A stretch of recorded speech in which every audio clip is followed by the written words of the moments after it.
Shalom, shalom, peuple de Dieu. Que le Seigneur nous bénisse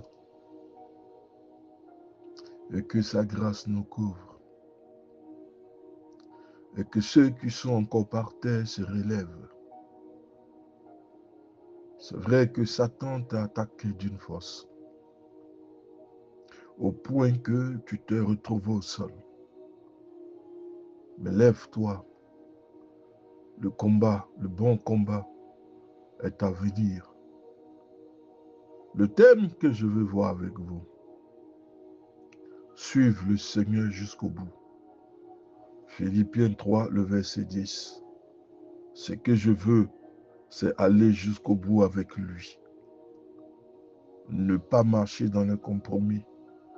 Ne pas reculer lorsque nous sommes dans les épreuves. Ne pas abandonner lorsque l'ennemi nous attaque. Quand le diable fait feu de tout bois, c'est de le suivre, de marcher avec lui. De ne pas avoir de regrets, de ne pas faire de compromis. Mais c'est de marcher avec lui jusqu'au bout. Alors que Jean se trouvait sur l'île de Patmos, loin des siens, entouré des captifs qui criaient leur souffrance, Jean eut une vision du Messie. Quand je le vis, je tombai à ses pieds comme mort. Apocalypse 1, le verset 17. La vision est forte parce qu'elle apparaît au sein de la prison. Une vision lui est apparue au sein de la vision, ou de la prison. Une vision incroyable sur fond de prison. C'est au sein des difficultés que tu connais, que tu traverses, que l'Éternel va se révéler à toi. Il ne va pas t'abandonner dans la souffrance, parce que dans la souffrance, le Seigneur marche avec toi.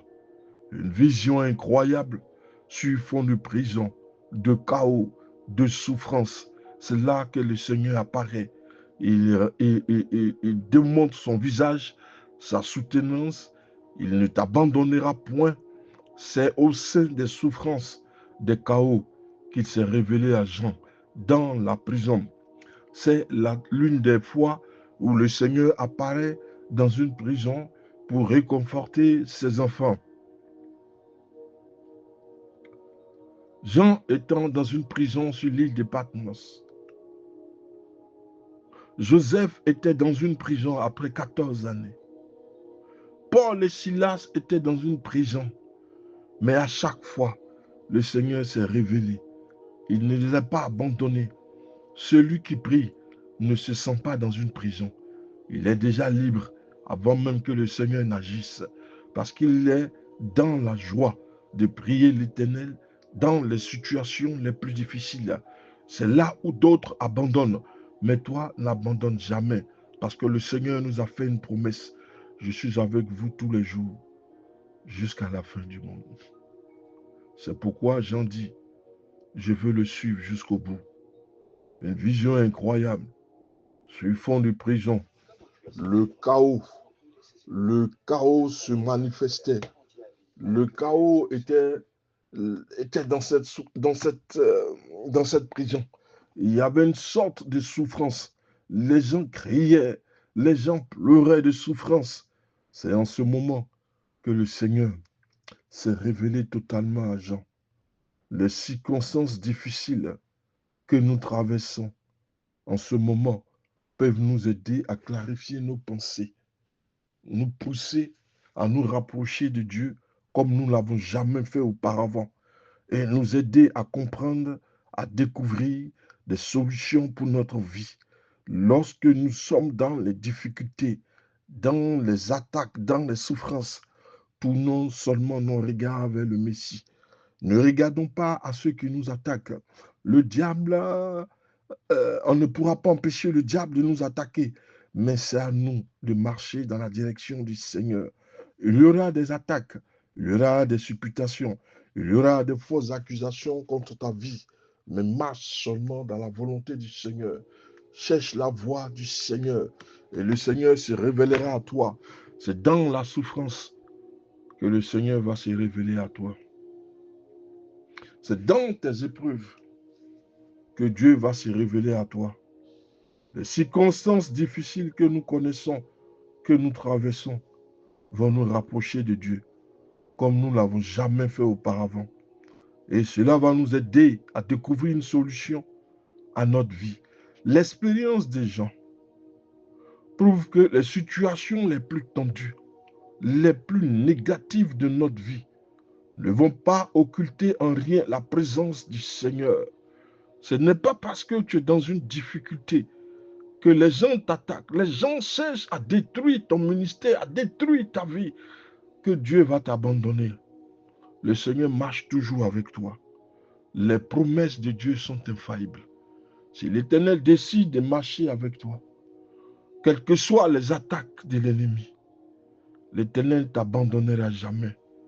Au contraire, les attaques du diable vont te propulser dans ta destinée prophétique.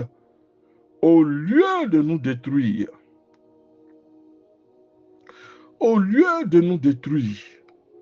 les attaques de Satan peuvent au contraire nous aider à nous développer. Certes, ces attaques nous pousseront aux limites de nos forces, mais elles approfondissent aussi notre foi. Lorsque nous lisons dans le livre des Hébreux, le chapitre 11, nous découvrons à la fois les actes de foi d'hommes et de femmes fidèles à Dieu et la profondeur de leur foi.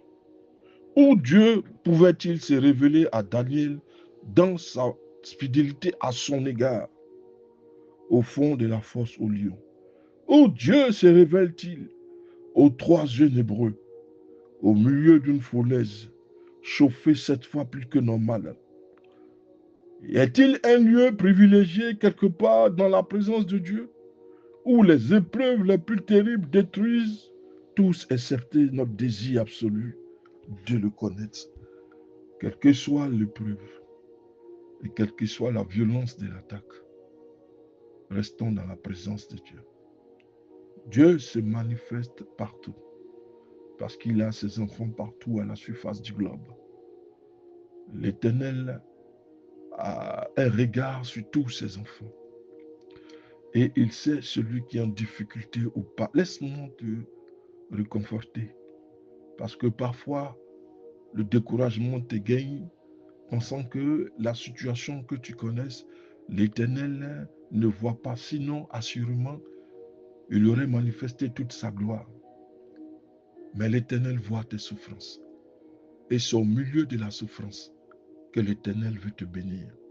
C'est au milieu de la souffrance, sur l'île de Patmos, que la gloire de Dieu s'est révélée. L'Éternel se manifeste partout. Et notre désir, c'est de le connaître.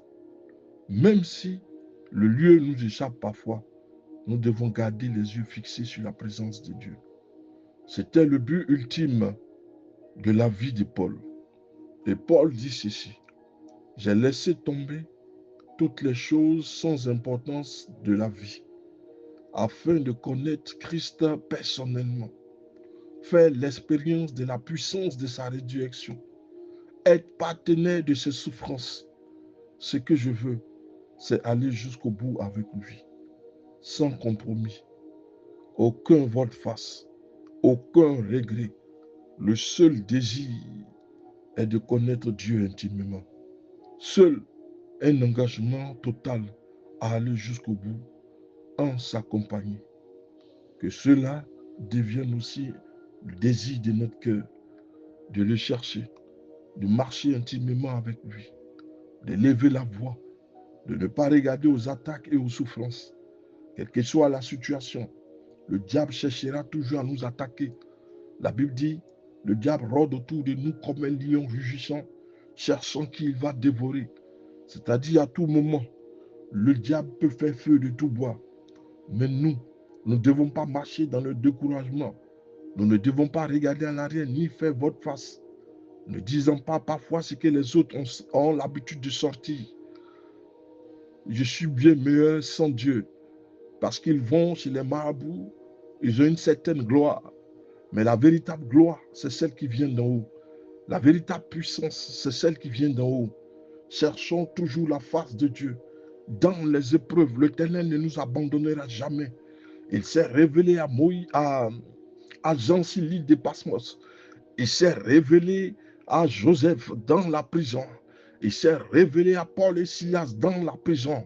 Les difficultés ne sont pas un éloignement de la part de Dieu, mais au contraire, les attaques de la sorcellerie, les attaques de nos frères, de nos sœurs, les attaques qui viennent, qui surgissent de toutes parts, c'est pour nous rapprocher de Dieu. Marchons dans la volonté de Dieu. Cherchons à faire l'œuvre, la volonté du Seigneur, occultant toute difficulté et toute attaque. Cherchons seulement une chose, l'intimité, l'approbation, allant jusqu'au bout avec le Seigneur. Que Dieu nous bénisse, le pasteur Samuel.